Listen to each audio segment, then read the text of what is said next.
Your property tax bill went up again. Moving trucks are leaving certain states faster than Amazon delivers packages. In some places, the corner store that has been there for 30 years just closed.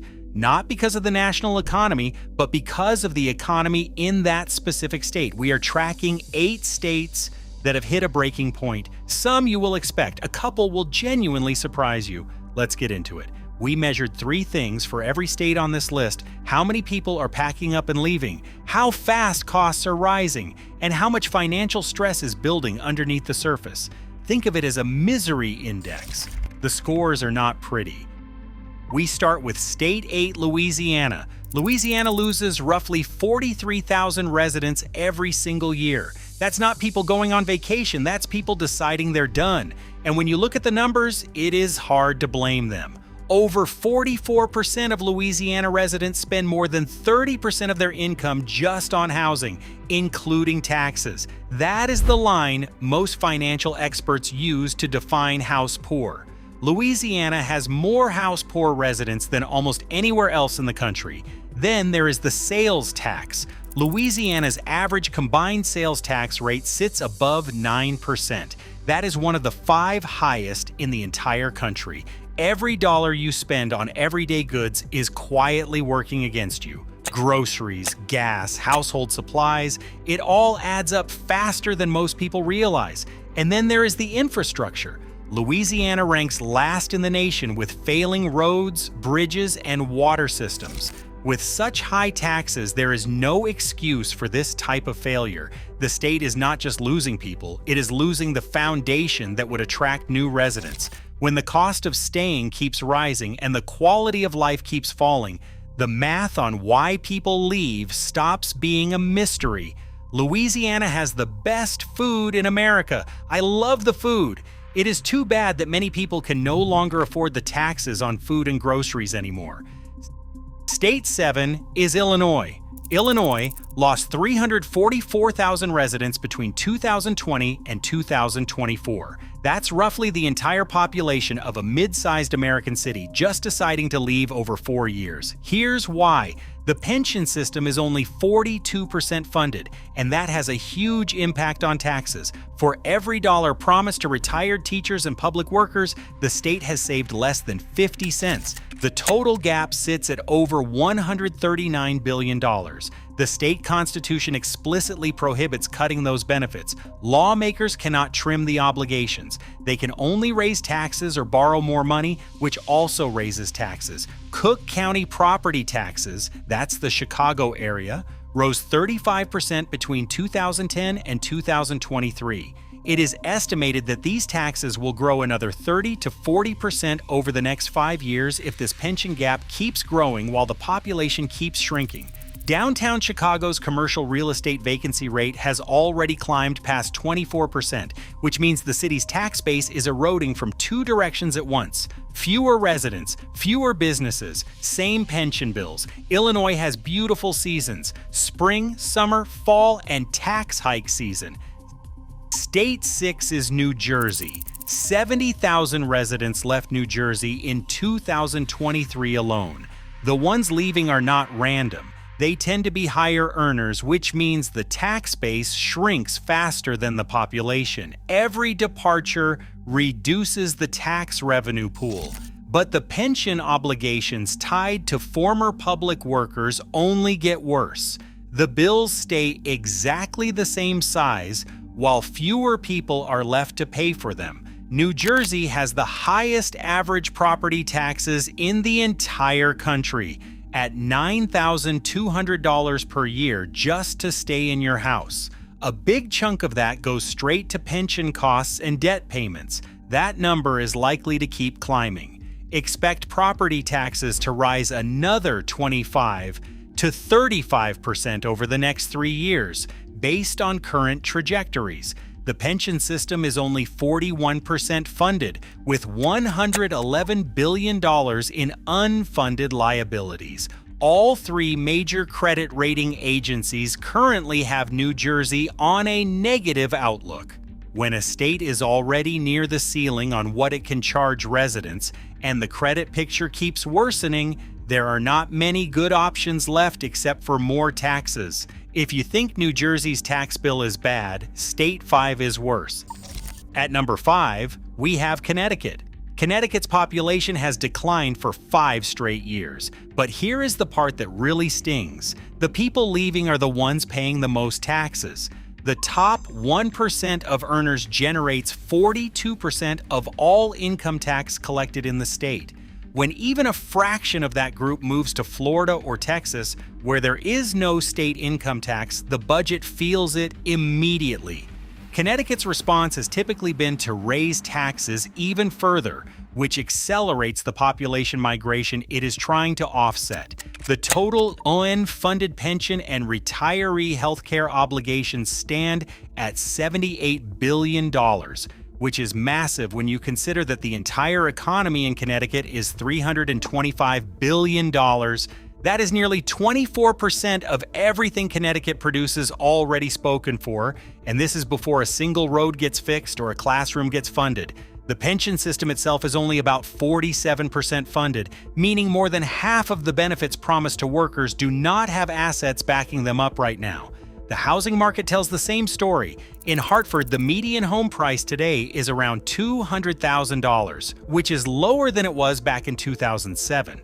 However, property taxes have climbed roughly 40% over that same period. Homeowners are paying more for an asset that has not grown. That combination tends to keep people stuck until they finally decide to leave. Connecticut's state motto should be this: you can't afford to stay, but you can't afford to leave either. State 4 is Hawaii. Hawaii is paradise. If your idea of paradise includes paying $15 for a gallon of milk. The cost of living in Hawaii runs 88% higher than the national average. Housing costs run roughly 200% above average. Groceries alone cost 50% more because almost everything is shipped in from the mainland. There is no driving to a cheaper county. There is no nearby state to cross the border into for a deal. You are on an island, and the island knows it.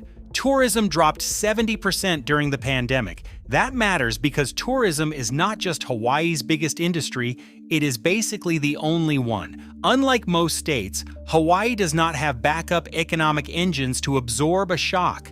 A deep recession could cut tourism by 40 to 50% again. When visitors stop coming, restaurants close, hotels cut staff, and the entire economy immediately shrinks. It is no surprise that this has a huge impact on Hawaii's taxes. Underneath all of that sits $29 billion in unfunded pension obligations against a $12 billion economy. That means nearly 29% of Hawaii's total economic output is already tied to obligations that do not have funding sitting behind them. The pension system looks about 52% funded on paper, but that number assumes 7% annual investment returns every single year. In a prolonged downturn, that assumption falls apart fast. If you want to leave Hawaii during a recession, budget between $8,000 and $15,000 just for the move. Geographic isolation changes the math in ways most people do not account for. Coming up soon is the state at number 1 that somehow makes other states look affordable. State 3 is California.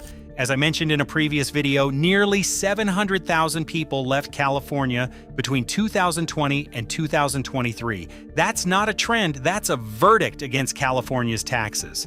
The top 1% of California taxpayers generates roughly 50% of all income tax revenue. So when high earners move to Texas or Florida, the state doesn't just lose a few residents, it loses the foundation the entire budget rests on. California also leans heavily on capital gains taxes from tech sector wealth. When stock markets decline and tech valuations contract, state revenue can fall 30 to 40% almost overnight. The primary pension system manages roughly $477 billion in assets against about $674 billion in liabilities. That's a shortfall of around $197 billion.